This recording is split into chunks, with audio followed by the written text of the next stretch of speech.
Hello, everyone. Thank you for viewing Columbia Residential's Moving Out Made Easy instructional video. Today, we will walk through the steps to ensure a smooth and hassle-free move-out from Columbia Residential Housing. We will discuss all the different processes and things you need to know before your move out. But if there's anything you want to utilize, such as a resource, the Columbia Residential website is the best place to do so. When you scan this QR code, you'll be taken to our guidelines, steps, and frequently asked questions. It is going to have all the information provided here that you will need to know for your move out. Moving out can be a stressful experience, but Columbia Residential has worked hard to make this as simple as possible.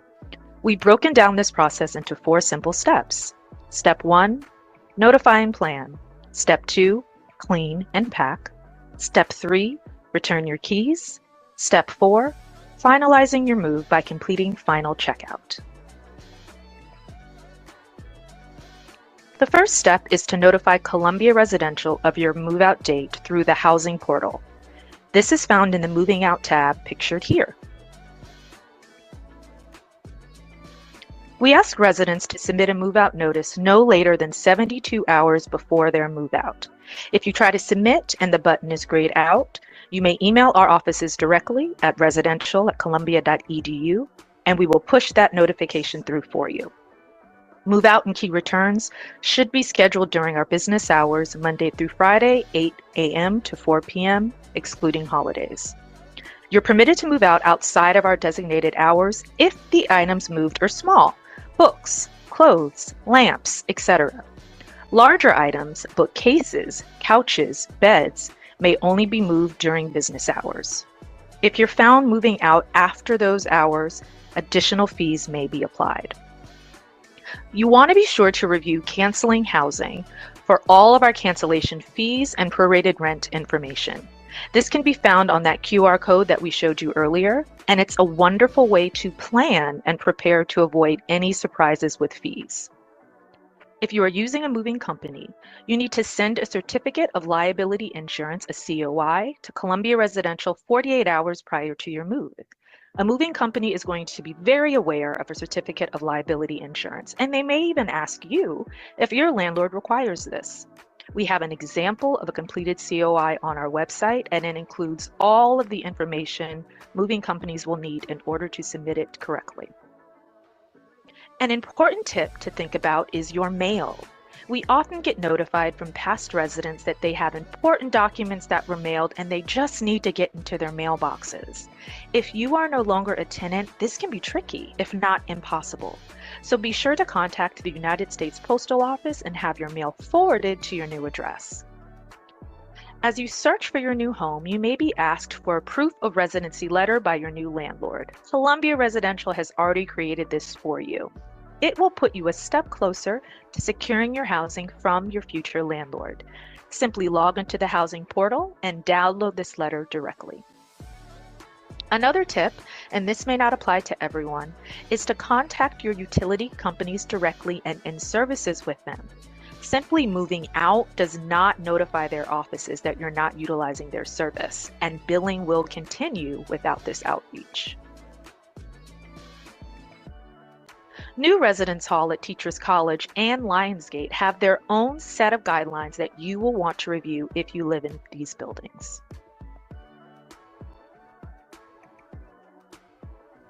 So, you have planned your move out, and you notified us through the housing portal of when you intend to do so. It is time to start getting ready by cleaning and packing.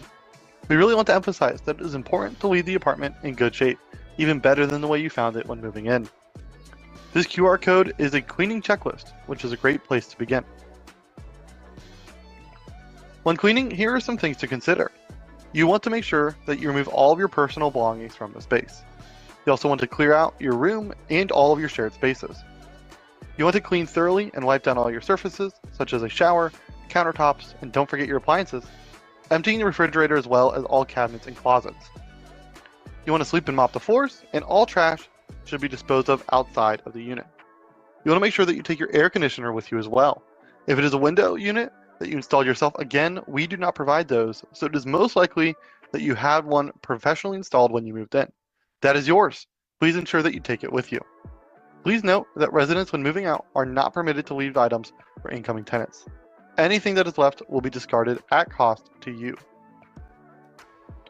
If you have items that you want disposed of, clothing, furniture, appliances, etc., we recommend donating them instead. Here are a few places you can begin, such as the Salvation Army, the Vietnam Veterans of America program, Goodwill, or the Buy Nothing Project. There are so many more organizations, so please find one that inspires you and pay it forward. The third step in our Moving Out Made Easy process is returning your keys. You may return your keys to your superintendent during business hours or by utilizing the Express Move-Out box.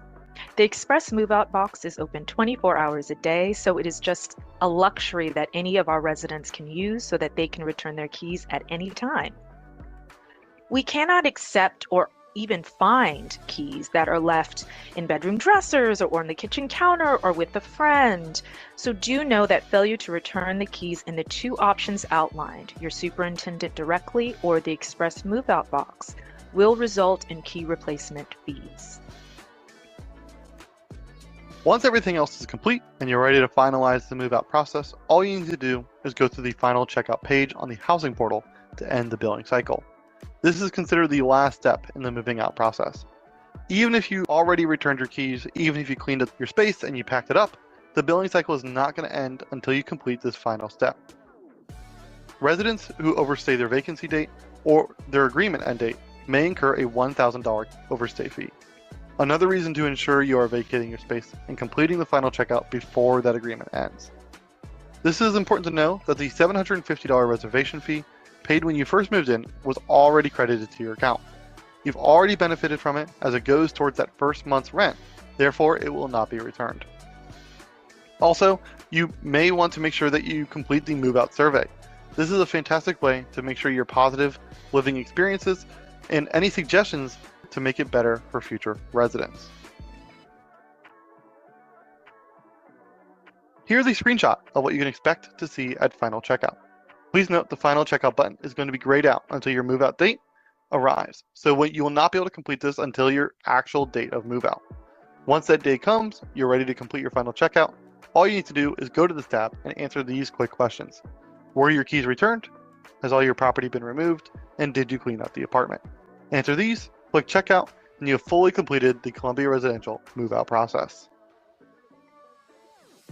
Congratulations! You have completed the Columbia Residential Instructional Guide for Moving Out. Step 1, notify and plan. Step 2, clean and pack. Step 3, return keys. Step 4, finalize your move out by completing final checkout.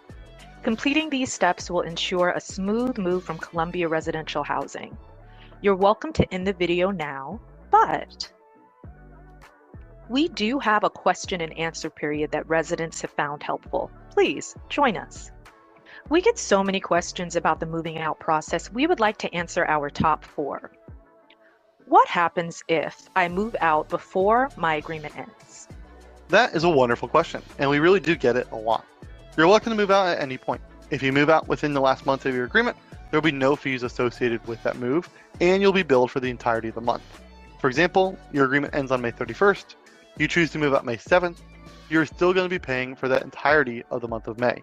But again, there are no charges or fees associated with that. If you prefer to move out earlier than the last month of your agreement, you're welcome to cancel your housing. For example, if you move out on April 8th instead of May 7th, you can do so. However, a $1,000 cancellation fee is applied. So again, if you move out any month earlier than the final month of the agreement, the rent will be prorated, but also incur that $1,000 cancellation fee. If you want to learn more about the fees and all of our cancellation policies, please visit the QR code below. I have all of this furniture and things that I don't need. Can I leave this for the next incoming resident? We recognize that it is really great students want to reuse their furniture and potentially provide it to the incoming class. However, we unfortunately cannot take ownership of any belongings that are in that space and pass it on to the next individual. So anything that is left in that space after you vacate is going to be discarded, and you may even incur a fee for the process of discarding those belongings. Good to know. Also, if you need to get rid of any bulk items, connect with your superintendent as to where in the building you may dispose of these. It's not always where you think. Another question. I have already vacated. Why am I still being billed for the next month? This is something we see often, especially for students who cancel their housing before the last month of their agreement. Do not worry, it's completely normal. Your rent charges are not going to be updated until your vacancy is confirmed by your superintendent. So even if you vacate on April 8th and then you go online and you see that you still have a rent charge for the full month of April or maybe even the month of May, know that as soon as that vacancy is confirmed, that's going to send a notification to our financing team, which will eventually adjust your rent charges, and you'll see the rent removed within 5 to 7 business days. Don't worry if you see that, just give it about a week and check again, and you'll see that those charges are removed. Thank you. Another question. Can I just stay a few more days after my agreement ends? We certainly appreciate the interest in this, and we wish it was more of a possibility. Unfortunately, we do need to enforce those vacancy dates, as any overstay can incur a $1,000 fee. We need to turn these units over quickly to get them ready for the incoming class, so we are unable to provide extensions beyond the end of your agreement. If you do need to stay for a couple extra days, we recommend utilizing the Visitor Center for the Columbia University any hotel options. You can utilize the resources provided here with this QR code. They even have discounts for Columbia affiliates, so make sure you keep an eye out for that. Thank you for taking the time to complete the Columbia Residential Moving Out Instructional Guide. We hope this has been helpful and are always happy to guide you through this process. All of this and more can be found within this QR code. Thank you for choosing Columbia Residential as your home, and we wish you the best of luck in your future endeavors.